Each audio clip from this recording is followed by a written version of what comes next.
സന്ദീപ് വാര്യർ കഴിഞ്ഞ ദിവസം നടത്തിയ പ്രസംഗം വളരെ ഗൗരവകരമായ ഒന്നാണ്. ഇക്കഴിഞ്ഞിടക്കാണ് സന്ദീപ് വാര്യർ പത്തനംതിട്ട ദേവസ്വം ഓഫീസിലേക്ക് അയ്യപ്പന്റെ സ്വർണ്ണമോഷണവുമായി ബന്ധപ്പെട്ട് വലിയ പ്രതിഷേധം കാഴ്ചവെച്ചതും അതിന്റെ ഭാഗമായി ജയിലിൽ പോകേണ്ടി വന്നതും. എന്നാൽ 9 ദിവസത്തെ ജയിൽവാസത്തിന് ശേഷം പുറത്തിറങ്ങിയ സന്ദീപ് വാര്യർ ഒരു കാര്യം ചെയ്യുന്നുണ്ട്. താൻ BJP ആയിരുന്നപ്പോൾ ഉള്ള തന്റെ പഴയ സുഹൃത്തുക്കളെയൊക്കെ ഒന്ന് വിളിക്കുകയും കാണുകയും അല്പം കുശലാന്വേഷണം നടത്തുകയും ചെയ്യുന്നുണ്ട്. അവിടെ സന്ദീപ് വാര്യർ അവരോടൊക്കെ ചോദിച്ച ഒരു കാര്യം, അയ്യപ്പന്റെ സ്വർണം മോഷ്ടിച്ചവർ നെഞ്ചും തിരിച്ച് ഇവിടെ നിൽപ്പുണ്ടായിട്ടും അവർക്കെതിരെ എന്തുകൊണ്ടാണ് നിങ്ങൾ ഒരു ചെറുവിരൽ അനക്കം പോലും നടത്താത്തത് എന്ന്. മുൻപ് താൻ BJP-യിലായിരുന്നപ്പോൾ സ്ത്രീകളെ ശബരിമലയിൽ പ്രവേശിപ്പിക്കുന്നതുമായി ബന്ധപ്പെട്ട് എന്തുമാത്രം സമരവും പ്രതിഷേധവും ഈ സർക്കാരിനെതിരെ നമ്മൾ ചെയ്തതല്ലേ. ആ വഴിക്ക് തന്റെ കാലിന് പോലും പരിക്ക് പറ്റിയിട്ടുണ്ട്. പക്ഷെ ഇപ്പോൾ മാത്രം BJP-ക്ക് എന്തുകൊണ്ടാണ് ഒരു സമരവും ഈ സർക്കാരിനെതിരെ ചെയ്യാനാവാത്തത്?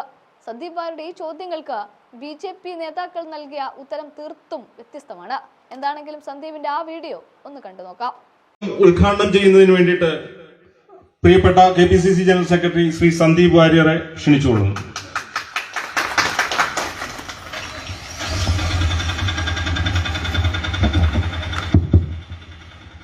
ഈ പൊതുയോഗത്തിന്റെ ബഹുമാന്യനായിട്ടുള്ള അധ്യക്ഷൻ മണ്ഡലം കോൺഗ്രസ് പ്രസിഡന്റ് ശ്രീ രതീഷ് കെ നായർ, ഇവിടെ സ്വാഗതം ആശംസിച്ച പ്രിയപ്പെട്ട ജോയൽ മാത്യു യൂത്ത് കോൺഗ്രസിന്റെ നിയോജകമണ്ഡലം പ്രസിഡന്റ്, വേദിയിൽ സന്നിഹിതരായിട്ടുള്ള ശ്രീ മാത്യു കല്ലേത്ത് DCC അംഗം, മുൻ മണ്ഡലം പ്രസിഡന്റ് ശ്രീ രാജു കലപ്പമണ്ണിൽ, ശ്രീ ജോസ് പുരയിടം, ഇന്ന് ഈ വേദിയിൽ സന്നിഹിതനായിട്ടുള്ള ശബരിമല സമരത്തിൽ പങ്കെടുത്തുകൊണ്ട് ദേവസ്വം ബോർഡിലേക്ക് നടന്ന മാർച്ചിൽ പങ്കെടുത്തുകൊണ്ട് ശബരിമല അയ്യപ്പ ഭക്തരുടെ വികാരങ്ങളെ മുഴുവൻ ഏറ്റുവാങ്ങിക്കൊണ്ട് ഒരുപക്ഷെ ഇന്ത്യൻ നാഷണൽ കോൺഗ്രസിന്റെ മതേതര പാരമ്പര്യത്തെ ഉയർത്തിപ്പിടിച്ചുകൊണ്ട് ശബരിമലയുടെ മതനിരപേക്ഷ പാരമ്പര്യത്തെ ഉയർത്തിപ്പിടിച്ചുകൊണ്ട് വാവരുടെ പ്രതിനിധിയായി ജയിലിൽ പോയ പ്രിയപ്പെട്ട നഹാസ് പത്തനംതിട്ട ഉൾപ്പെടെ വേദിയിൽ സന്നിഹിതരായിട്ടുള്ള മുഴുവൻ നേതാക്കൾ, ഇന്ന് ഈ പൊതുയോഗത്തിൽ പങ്കെടുത്തുകൊണ്ടിരിക്കുന്ന പ്രിയപ്പെട്ട കോൺഗ്രസ് സഹപ്രവർത്തകർ, നല്ലവരായ നാട്ടുകാർ, ഏവർക്കും സാദര നമസ്കാരം. ഇവിടെ അധ്യക്ഷൻ സൂചിപ്പിച്ചതുപോലെ ശബരിമലയിലെ സ്വർണ്ണപ്പാളി മോഷണവുമായി ബന്ധപ്പെട്ട് യൂത്ത് കോൺഗ്രസ് നടത്തിയിട്ടുള്ള സമരത്തിൽ പങ്കെടുക്കുവാനും രാജ്യത്തെ കോടിക്കണക്കിന് വരുന്ന അയ്യപ്പ ഭക്തരുടെ ഹൃദയവികാരത്തെ മുറിവേൽപ്പിച്ച ആ സംഭവത്തിൽ അവരുടെ ഹൃദയവികാരങ്ങളെ പ്രതിഫലിപ്പിക്കുമാറ്, സർക്കാരിനെതിരെയുള്ള പ്രതിഷേധം പ്രതിഫലിപ്പിക്കുമാറ്, അയ്യപ്പന്റെ സ്വർണ്ണപ്പാളി, അയ്യപ്പന്റെ മുതൽ കട്ടെടുത്തു കൊണ്ടുപോയ കള്ളന്മാരെ നിയമത്തിന് മുന്നിലെത്തിക്കണമെന്ന് ആവശ്യപ്പെട്ടുകൊണ്ട് നടത്തിയിട്ടുള്ള ആ പ്രക്ഷോഭ സമരത്തിൽ പോലീസിന്റെ മർദ്ദനം ഏറ്റുവാങ്ങുകയും തുടർന്ന് കള്ളക്കേസിൽ ജയിലിൽ പോവുകയും ചെയ്യേണ്ടി വന്നപ്പോ ഞാൻ എന്റെ പ്രിയപ്പെട്ട കോൺഗ്രസ് പ്രവർത്തകരോടും നാട്ടുകാരോടും ഒരു കാര്യം പറയാൻ ആഗ്രഹിക്കുന്നു. ജയിലിൽ കിടന്ന ആ 10 ദിവസക്കാലത്തിനുള്ളിൽ ഒരു നിമിഷം പോലും ഞങ്ങൾ ചെയ്ത കാര്യങ്ങളിൽ ഞങ്ങൾക്കൊരു കുറ്റബോധവും തോന്നിയിട്ടില്ല എന്ന് മാത്രമല്ല, അങ്ങേയറ്റം ആത്മാഭിമാനം ഉയർത്തിപ്പിടിച്ചുകൊണ്ട് ഞങ്ങൾ ശബരിമല അയ്യപ്പന് വേണ്ടിയിട്ടാണ് ഈ ജയിൽവാസം അനുഷ്ഠിക്കുന്നത് എന്ന അങ്ങേയറ്റത്തെ അഭിമാനബോധത്തോടു കൂടിയിട്ടാണ് ഞങ്ങൾ ജയിലിൽ തള്ളി നീക്കിയത്. ബഹുമാനപ്പെട്ട പ്രതിപക്ഷ നേതാവ് ഉൾപ്പെടെ, ബഹുമാനപ്പെട്ട KPCC പ്രസിഡന്റ് ഉൾപ്പെടെ, ബഹുമാനപ്പെട്ട MP ആന്റണി ഉൾപ്പെടെയുള്ള കേരളത്തിലെ കോൺഗ്രസിന്റെ പ്രമുഖരായിട്ടുള്ള നേതാക്കൾ, ആ നേതാക്കൾ മുതൽ സാധാരണ പ്രവർത്തകർ വരെയുള്ള നൂറുകണക്കിന് പേരാണ് ആ ദിവസങ്ങളിൽ ജയിലിൽ വന്ന് ഞങ്ങളെ കണ്ടത്. അത് ഞങ്ങൾക്ക് നൽകിയിട്ടുള്ള ആത്മവിശ്വാസവും ഞങ്ങൾക്ക് നൽകിയിട്ടുള്ള പിന്തുണയും വളരെ വലുതായിരുന്നു.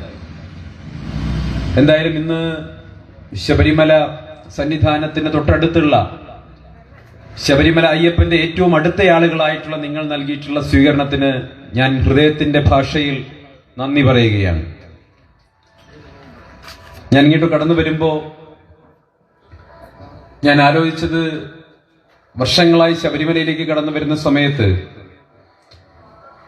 ഏതാണ്ട് 2018 കാലഘട്ടത്തിൽ നടന്ന ആചാര ലംഘനത്തിനെതിരായിട്ടുള്ള സമരപ്രക്ഷോഭങ്ങളുടെ ഭാഗമായി, ഞാനന്ന് മറ്റൊരു പാർട്ടിയിലാണ്, നിങ്ങൾക്കറിയാം, ഞാൻ BJP-യുടെ ഭാഗമായിരുന്നു. അന്ന് നടന്ന തീക്ഷ്ണമായ സമരത്തിൽ സന്നിധാനത്തും പുറത്തുമൊക്കെ നടന്ന സമരത്തിൽ ഞാൻ പങ്കാളിയായിരുന്നു. ആചാരലംഘനം നടന്ന ദിവസം ബിന്ദു അമ്മിണിയെയും കനകദുർഗയെയും പോലീസിന്റെ സംരക്ഷണത്തോടുകൂടി ശബരിമലയിൽ രഹസ്യമായി കൊണ്ടുചെന്നെത്തിച്ച് പിണറായി വിജയന്റെ നേതൃത്വത്തിൽ ആചാരലംഘനം നടന്ന ദിവസം രാവിലെ ഗുരുവായൂരിൽ അന്നത്തെ ദേവസ്വം മന്ത്രി കടകംപള്ളി സുരേന്ദ്രനെ പ്രതിഷേധമറിയിച്ച് അദ്ദേഹത്തെ കരിങ്കൊടി കാണിച്ച് അദ്ദേഹത്തിന്റെ പരിപാടി തടസ്സപ്പെടുത്തിയതിന്റെ പേരിൽ പോലീസും ഡിവൈഎഫ്ഐക്കാരും ചേർന്ന് മർദ്ദിച്ച് എന്റെ ഈ ഇടത്തെ കാല് തല്ലിയൊടിക്കുകയുണ്ടായി. തുടർന്ന് ഞാൻ ആശുപത്രിയിലായിരുന്നു. ഏതാണ്ട് 1-2 മാസക്കാലം സ്ട്രെച്ചസിലാണ് നടന്നത്. അന്നും ശബരിമല അയ്യപ്പന്റെ വിശ്വാസ സംരക്ഷണത്തിന് വേണ്ടി നടത്തിയ പോരാട്ടത്തിൽ അണിചേർന്നു എന്ന അഭിമാനബോധമാണ് ഉണ്ടായിരുന്നത്.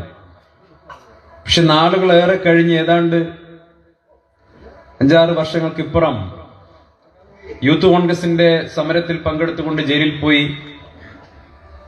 ജയിലിൽ പോയതിനു ശേഷം തിരിഞ്ഞു നോക്കുമ്പോൾ എനിക്ക് അത്ഭുതത്തോടെ ഞാൻ ചിന്തിച്ചത് 5-6 വർഷം മുമ്പ് ഈ വലിയ പ്രക്ഷോഭത്തിന്റെ മുൻനിരയിലൊക്കെ ഉണ്ടായിരുന്ന എന്റെ പഴയ പ്രസ്ഥാനം എന്തേ ഇപ്പൊ പ്രതികരിക്കാത്തതെന്നാണ്. ഇപ്പൊ അയ്യപ്പന് വേണ്ടി പ്രതികരിക്കാൻ സംഘപരിവാറിന്റെ ആരെയും കാണുന്നില്ല, BJP-ക്കാരെ ആരെയും കാണുന്നില്ല. പിണറായി വിജയന്റെ സർക്കാർ ദേവസ്വം ബോർഡ് അറിഞ്ഞുകൊണ്ട് നടത്തിയിട്ടുള്ള കോടിക്കണക്കിന് രൂപയുടെ സ്വർണ്ണപ്പാളി കവർച്ചയിൽ പ്രതിഷേധിക്കാനോ പ്രതികരിക്കാനോ RSSും സംഘപരിവാറും ഹിന്ദു ഐക്യവേദിയും BJP-യും ഒന്നും രംഗത്തേയില്ല. ഞാൻ അത്ഭുതത്തോടു കൂടി നോക്കുകയാണ്. ഞാൻ ജയിലിൽ നിന്ന് ഇറങ്ങിയ ശേഷം പല സുഹൃത്തുക്കളോട് ചോദിച്ചു, പഴയ ആളുകളോട് ചോദിച്ചു, നിങ്ങൾ എന്താ പ്രതികരിക്കാത്തത്? 5 വർഷം മുമ്പ് കേരളത്തിലുടനീളം രക്തരൂക്ഷിതമായ സമരപ്രക്ഷോഭങ്ങൾക്ക് നേതൃത്വം നൽകിയ ഒരു പ്രസ്ഥാനം ഇന്ന് എന്തേ മൗനത്തിന്റെ വാൽമീകത്തിൽ അഭയം തേടിയിരിക്കുന്നു എന്ന് ഞാൻ അവരോട് ചോദിച്ചു. അവരെന്നോട് പറഞ്ഞത് 5 വർഷം മുമ്പത്തെ രാഷ്ട്രീയ സാഹചര്യമല്ല, ഇപ്പോ ഞങ്ങളും പിണറായി വിജയനും ഒക്കെ വലിയ അടുപ്പത്തില, അതായത് CPM-ഉം പിണറായി വിജയനും ഒക്കെ വലിയ അടുപ്പത്തിലാണ്. പിണറായി വിജയന്റെ ഭരണം തുടരണം എന്നാണ് ഇപ്പൊ BJP ആഗ്രഹിക്കുന്നത്. LDF ഭരണം തുടരണമെന്ന് CPM-കാരെക്കാൾ കൂടുതൽ ഇപ്പൊ ആഗ്രഹിക്കുന്നത് BJP-ക്കാരാണ്. അതുകൊണ്ട് പിണറായി വിജയന്റെ ഭരണത്തിന് ദോഷം ചെയ്യുന്ന ഒന്നും ചെയ്യരുത് എന്നാണ് BJP-യുടെയും RSSന്റെയും നേതൃത്വങ്ങൾ തീരുമാനിച്ചിരിക്കുന്നത്. ഈ പ്രദേശത്തെ BJP-യുടെ പഴയകാലത്തെ എന്റെ കൂടെ ഉണ്ടായിരുന്ന ആളുകളോട് ഞാൻ ചോദിക്കാൻ ആഗ്രഹിക്കുകയാണ്. നോക്കൂ, പിണറായി വിജയനെ പോലെ CPM-നെ പോലെ ശബരിമലയെ തകർക്കാൻ കച്ചകെട്ടി ഇറങ്ങിയവർക്കെതിരെ ഒരു കാലത്ത് നമ്മളൊക്കെ ഒരുമിച്ച് പ്രക്ഷോഭത്തിൽ അണിനിരുന്നവരാണെങ്കിൽ ഞാൻ നിങ്ങളോട് ചോദിക്കാൻ ആഗ്രഹിക്കുന്നു, ഇന്ന് BJP-യുടെ നേതൃത്വം, RSSന്റെ നേതൃത്വം പിണറായി വിജയനോട് പുലർത്തുന്ന ഈ ദാസ്യവേലയിൽ, പിണറായി വിജയനോട് പുലർത്തുന്ന ഈ അമിത വിധേയത്വത്തിൽ നിങ്ങൾക്ക് ലജ്ജ തോന്നുന്നില്ലേ? നിങ്ങൾക്ക് അവരോട് യോജിക്കാൻ കഴിയുന്നുണ്ടോ? ഞാൻ അവരോട് പറയാൻ ആഗ്രഹിക്കുന്നു, നിങ്ങൾ യഥാർത്ഥ അയ്യപ്പ വിശ്വാസികളാണെങ്കിൽ ശബരിമലയോട് പിണറായി വിജയനും ഇടതുപക്ഷ ഭരണകൂടവും കാണിക്കുന്ന നെറികേടിനോട് നിങ്ങൾക്ക് പ്രതിഷേധമുണ്ടെങ്കിൽ പ്രിയപ്പെട്ടവരെ, നിങ്ങൾ തീർച്ചയായും ചെയ്യേണ്ടത് നിങ്ങൾ ഇപ്പോൾ പിന്തുടരുന്ന ആ രാഷ്ട്രീയ പ്രസ്ഥാനത്തെ ഉപേക്ഷിച്ച് എന്റെ കൂടെ ഇന്ത്യൻ നാഷണൽ കോൺഗ്രസിന്റെ ഭാഗമായി മാറുക എന്നുള്ളതാണ്. ഈ പ്രസ്ഥാനത്തിന്റെ ഭാഗമായി മാറുക എന്നുള്ളതാണ്. ഇന്ന് അയ്യപ്പ വിശ്വാസികളെ ഹൃദയവികാരം ഏറ്റെടുത്തുകൊണ്ട് ഏതെങ്കിലും ഒരു പ്രസ്ഥാനം ഈ സംസ്ഥാനത്ത് പ്രതിഷേധ രംഗത്തുണ്ടെങ്കിൽ ആ പ്രസ്ഥാനത്തിന്റെ പേര് ഇന്ത്യൻ നാഷണൽ കോൺഗ്രസ് എന്ന് മാത്രമാണ്. എനിക്ക് വലിയ സന്തോഷമുണ്ട്. ജയിലിൽ പോയ സമയത്ത് BJP-ക്കാർക്ക് വല്ലാത്ത അസ്വസ്ഥയായിരുന്നു. ഞാൻ ജയിലിൽ പോയ സമയത്ത് BJP-യുടെ ഒരു നേതാവ്, ഏതോ ഒരു ചോട്ടാ നേതാവ് പത്തനംതിട്ടയിൽ നിന്നും പ്രസംഗിച്ചത്രേ, പോലീസ് സന്ദീപിന്റെ തലമണ്ടയടിച്ചു പൊളിക്കണമായിരുന്നു. ഞാൻ അവരോട് പറഞ്ഞു, സന്ദീപ് സമരം ചെയ്ത് ജയിലിൽ പോയത്, ഞാൻ ജയിലിൽ പോയത് ഹാൻഡ്സ് വെച്ച് ശബരിമലയിൽ പോയതിന്റെ പേരിലല്ല. ഞാൻ സമരം ചെയ്ത് ജയിലിൽ പോയത് വ്യാജ ഇരുമുടിക്കെട്ട് തൃശ്ശൂർ എലൈറ്റ് ബാറിൽ വെച്ച് നിറച്ച് ഇങ്ങോട്ട് വന്ന വഴിയിൽ പോലീസ് പിടിച്ച് പോലീസ് സ്റ്റേഷനിൽ പോയി ആ ഇരുമുടിക്കെട്ട് നിലത്തേക്ക് വലിച്ചെറിഞ്ഞ് നടത്തിയ നാടകത്തിന്റെ ഒടുവിലല്ല ഞാൻ ജയിലിൽ പോയത്. മറിച്ച് അഭിമാനത്തോടെ മൂവർണ്ണക്കൊടി ഉയർത്തിപ്പിടിച്ചുകൊണ്ട് അയ്യപ്പ വിശ്വാസികൾക്ക് വേണ്ടി യൂത്ത് കോൺഗ്രസിന്റെ ഭാഗമായി സമരം ചെയ്തിട്ടാണ് ഞാൻ ജയിലിൽ പോയത്.